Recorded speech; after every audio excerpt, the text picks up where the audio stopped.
Assalamualaikum warahmatullahi wabarakatuh. Sebelumnya perkenalkan, nama saya Dirsita Nuda Fawas, NIM 131 dari kelas 3D. Di sini saya akan membuat video penjelasan terkait modul 2 dan modul 4 pada praktikum jaringan komputer untuk memenuhi tugas ujian tengah semester. Baik, kita masuk ke yang pertama, yaitu modul 2 dengan materi crimping kabel. Crimping kabel merupakan proses di mana sebuah kabel jaringan mampu menjadi sebuah kabel jaringan yang utuh atau sempurna. Atau crimping kabel ini juga disebut cara membuat kabel jaringan. Dan crimping kabel ini dibedakan menjadi dua tipe kabel, yaitu yang pertama ada tipe kabel cross dan yang kedua ada kabel straight. Yang pertama, untuk kabel cross ini digunakan untuk menyambungkan langsung antar dua PC, atau umumnya digunakan untuk menyambungkan antar hub. Untuk urutan pemasangan kabel UTP tipe cross dari ujung kabel A ke ujung kabel B, di sini ada putih oranye, putih hijau, oranye hijau, putih hijau, putih oranye, biru biru, putih biru, putih biru, hijau oranye, putih coklat, coklat dan coklat. Yang kedua ada kabel straight.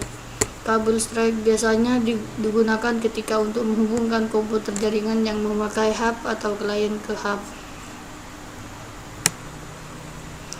Untuk urutan pemasangan kabel UTP tipe straight dari ujung kabel A ke ujung kabel B, sini putih oranye, oranye, putih hijau, biru biru, putih biru, hijau, putih coklat, dan coklat. Lanjut, ini ada kabel UTP. Kabel UTP ini adalah suatu jenis kabel yang dapat dipakai untuk membuat jaringan komputer, yang berupa kabel yang di bagian dalamnya berisikan 4 pasang kabel, yaitu kabel twisted pair cable. Ini terbagi ke dalam dua jenis, diantaranya dan unshieldednya adalah jenis dari kabel UTP yang memiliki selubung pembungkus, sedangkan unshielded ini adalah jenis yang tidak mempunyai selubung pembungkus. Lanjut ke di sini ada konektor RJ45. Konektor RJ45 di sini digunakan untuk menghubungkan kabel dengan port yang menggunakan port RJ45. Konektor jenis ini sangat sering kita jumpai karena banyak perangkat jaringan yang menggunakan port RJ45, contohnya seperti LAN card, router, switch, dan lain-lain. Lanjut, crimping tool. Crimping tools adalah peralatan yang digunakan untuk mengkrimping RJ45 yang sudah terpasang kabel UTP dengan benar. Fungsinya adalah digunakan untuk memotong kabel, digunakan untuk mengelupas kabel, dan digunakan untuk mengkrimping kabel. Misalnya D, yaitu LAN tester. LAN cable tester adalah alat untuk memeriksa kesempurnaan pemasangan kabel konektor LAN. Fungsinya di sini agar bisa mengetahui kabel LAN yang ingin kita pakai itu sudah sempurna atau tidak. 5.2 buah laptop. Pastikan bahwa laptop memiliki LAN card. Lanjut ke E, yaitu hub. Hub merupakan perangkat keras yang sangat penting dalam jaringan komputer. Hub sangat mempengaruhi proses koneksi antar komputer, sehingga jika hub mengalami kerusakan, maka seluruh jaringan komputer akan terputus dan terganggu. Dan untuk fungsinya hub di sini sebagai perangkat keras penerima sinyal dari sebuah komputer dan merupakan titik pusat yang menghubungkan ke seluruh komputer dalam jaringan tersebut. Mungkin saya cukupkan terkait materi pada modul 2. Selanjutnya saya akan menjelaskan materi pada modul 4 terkait software simulasi jaringan, DHCP, dan DNS server. Baik, yang pertama di sini ada software simulasi jaringan. Software simulasi jaringan merupakan sebuah perangkat lunak atau aplikasi yang digunakan untuk sebuah simulasi suatu jaringan. Software simulasi jaringan yang paling sering digunakan untuk media pembelajaran dan pelatihan adalah Cisco Packet Tracer. B. Perangkat jaringan. Perangkat jaringan merupakan komponen-komponen perangkat keras beserta perangkat lunak untuk membangun sebuah jaringan komputer. Perangkat jaringan ini terbagi dalam beberapa komponen sesuai dengan fungsinya masing-masing, yaitu ada server, host atau client, switch, router, NIC atau Ethernet card, dan lain-lain. C. DHCP. DHCP merupakan singkatan dari Dynamic Host Configuration Protocol yang berupa suatu layanan yang diberikan kepada komputer yang meminta IP address dengan cara otomatis kepada sebuah server DHCP. D. DNS. DNS merupakan singkatan dari Domain Name System, di mana fungsinya dari DNS adalah untuk menerjemahkan alamat IP menjadi sebuah nama yang mudah diingat oleh pengguna.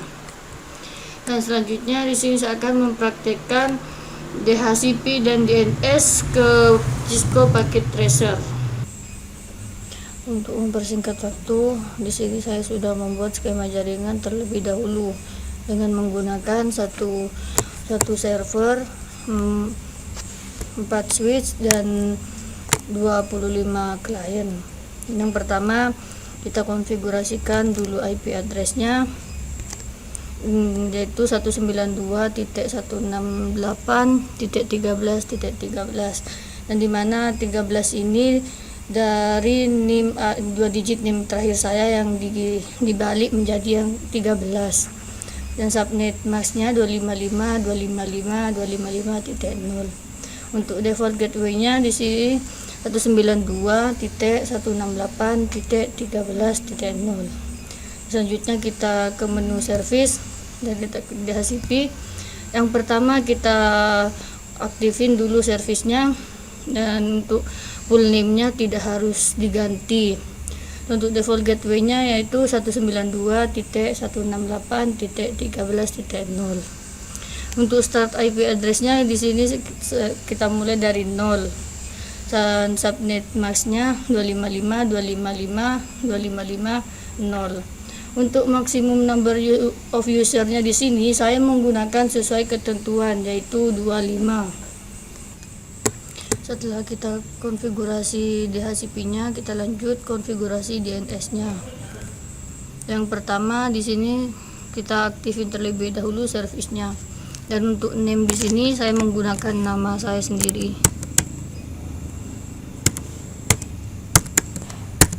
Untuk IP address untuk address di sini saya menggunakan IP address yang di server, yaitu 192.168.13.13. Dan untuk langkah selanjutnya yaitu kita add.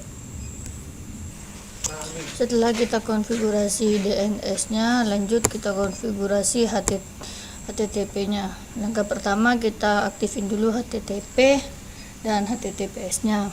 Selanjutnya kita edit terlebih dahulu untuk tampilan webnya, dan kita konfigurasikan semenarik mungkin sesuai keinginan kita.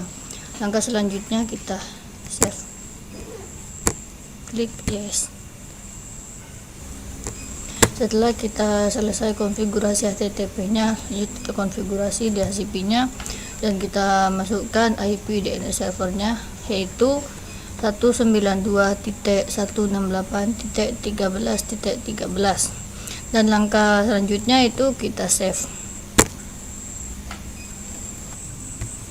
Setelah selesai kita konfigurasi DHCP sama DNS servernya, selanjutnya kita konfigurasi kliennya. Kita klik DHCP dan kita tunggu sebentar. Dan di sini IP-nya akan terisikan secara otomatis. Dan untuk klien selanjutnya kita gunakan juga cara yang sama.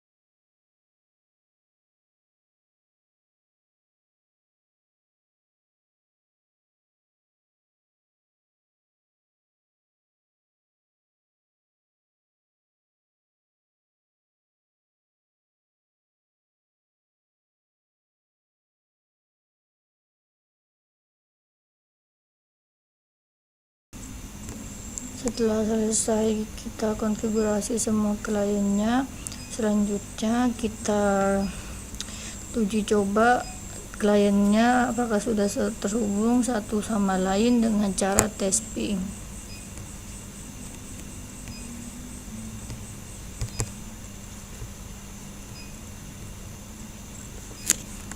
Kita ketikkan IP-nya.